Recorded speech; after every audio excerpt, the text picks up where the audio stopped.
Hola, buenas tardes. Mi nombre es Sergio Pérez y vamos a ver qué son los smart contracts de los que tanto se habla ahora y futuras aplicaciones que podemos tener dentro del sector de empresa o en cualquier otros sectores.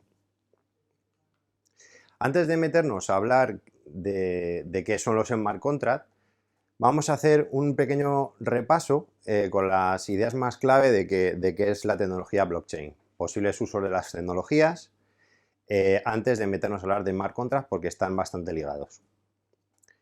Con lo cual, en la primera fase veremos qué es la tecnología blockchain, los posibles usos de esta tecnología, qué son los smart contracts, qué son las dApps y os voy a dejar una serie de links y de información para que si queréis trastear a los que más interesados estéis, podéis crear vuestro propio smart contract. Bien, pues sin más dilación vamos a empezar hablando de blockchain, que es una palabra que, bueno, pues que hoy en día la tenemos hasta en la sopa, ¿no? Entonces vamos a intentar dejarlo lo más sencillo posible, trayendo ejemplos muy claritos en qué consiste esta tecnología. Bueno, pues blockchain no es otra cosa que esto va de confianza.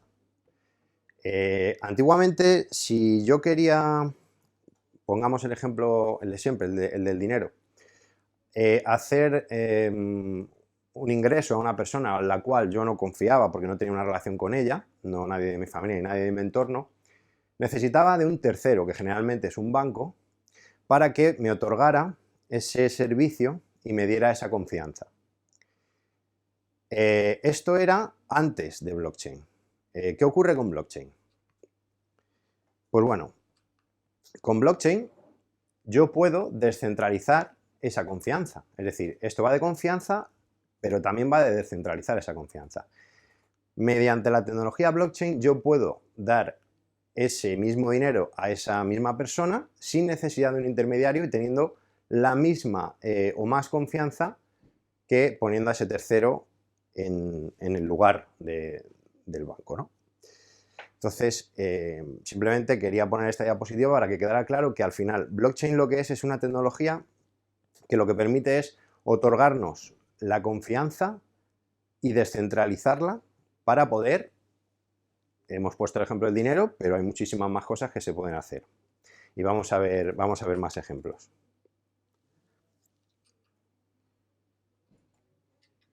Bien, entonces, al final, ¿qué es blockchain?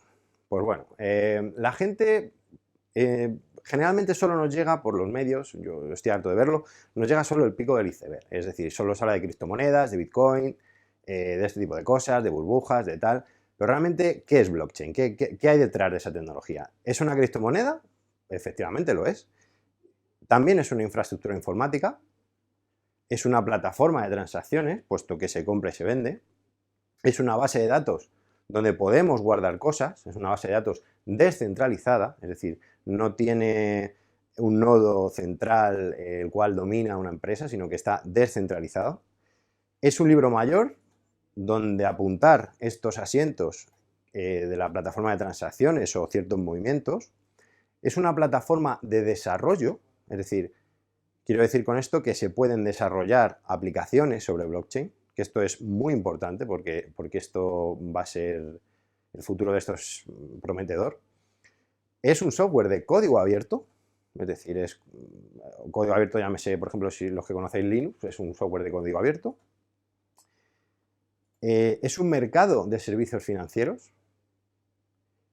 Es una red que permite intercambio peer-to-peer de persona a persona sin intermediarios. Y es una tecnología que tiene o nos brinda una capa de servicios de confianza. Es decir, todo eso es blockchain.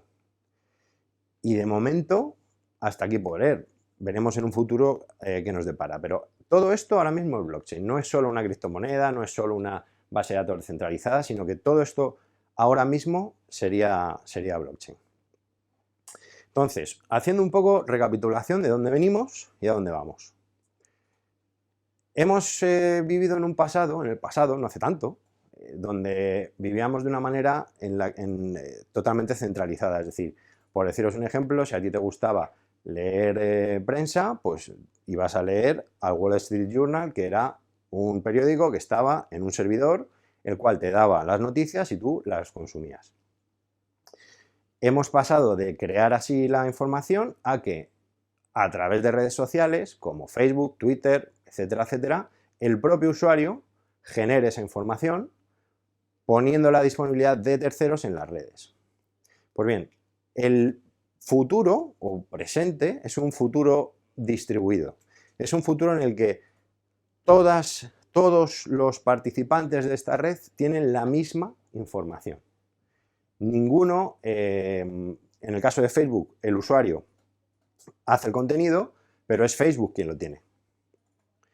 El que lo explota es Facebook. El contenido es del usuario, pero realmente el contenido lo está explotando la plataforma. Entonces, blockchain lo que nos brinda es un nuevo paradigma en el que tú eres el propio usuario de tu contenido. Y eso lo hace mediante la descentralización de ese contenido, en el que todos los nodos tienen una copia de ese contenido. Y tú puedes enviarlo peer-to-peer, de usuario a usuario, sin que haya un intermediario por medio que se quede esos datos. Bien, un ejemplo más. ¿Cómo funcionaría un sistema de pago por blockchain? Bueno, hemos dicho antes, poniendo el ejemplo, que si yo quería mandar un dinero a alguien, necesitaba un intermediario para que me brindase esa confianza y ese servicio. Aparte de ese apunte entre cuentas. Bien, pues con blockchain, ¿qué ocurre? Que cuando pongamos el usuario del ejemplo, el usuario A le manda dinero a B, esa transacción que tú quieres hacer se representa online como un registro contable compartido. Es decir, ese registro contable compartido que tú tokenizas y se mete en un bloque es enviado a toda la red. Imaginémonos, y por dejar un ejemplo entendible, que nuestra red tiene 10 nodos. 10 nodos son, imaginémonos, por dejarlo todavía más sencillo, que son 10 ordenadores. Esos 10 ordenadores les llega esa transacción, ese bloque, y la red decide si esa transacción es válida o no es válida. ¿En base a qué? En base a unas comprobaciones que hacen los nodos. ¿El usuario tiene el dinero para enviárselo al B? Miran en su registro, efectivamente tiene el dinero. ¿Tenemos la dirección de B? Sí, efectivamente, mandémoslo. La propia tecnología hace que lo envíes y ese bloque puede añadirse a la cadena de bloques de blockchain para quedar de manera perpetua dentro de ese blockchain. El dinero al final le llega a B y ya está. Simplemente se ha ejecutado un bloque en el que queda registrado que A le ha dado, pongámosle 1 euro, a B. Y continúan con otro bloque, con otra operación que quedará acto seguido a esta que hemos cerrado en nosotros hacia el otro usuario. Y bueno, hasta aquí un poco por ponernos pues un poco en ejemplo de lo que sería blockchain, ¿no? de lo que es la tecnología, qué podemos hacer con ella y demás. Pero el objetivo de este webinar era ¿qué son los smart contracts? Bueno, no podíamos empezar hablando de smart contracts sin explicar un poquito la blockchain, con lo cual vamos a meternos ya directamente en qué serían los smart contracts y para qué sirve. Y para ello vamos a ver un poquito de historia, es decir, de dónde viene, de dónde parte. En 1993 ya se comentó esta manera de esta tecnología, ¿no? Pero no fue hasta el 97 en el que Nick Szabo definió la teoría para que se pueda ejecutar lo que sería el smart contract, ¿no? ¿Por qué? Porque no existía hasta el 2009 la tecnología que pudiera hacer que esta visión que tuvo Nick Szabo se pudiera hacer realidad. En 2009, con la aparición de Bitcoin, pues se pudo hacer realidad esta visión que tuvo en el 97, que parece que es esto súper nuevo, pero es que estamos hablando de 1997, ya se acuñó el término que hoy en día es objeto de este webinar, ¿no? Y en 2009, con la aparición de blockchain, de Bitcoin y la tecnología blockchain, ya se pudo poner en práctica. Para entender qué es un smart contract, al final es mucho más sencillo de todo esto. Para entender qué es un smart contract hay que entender que es un contrato.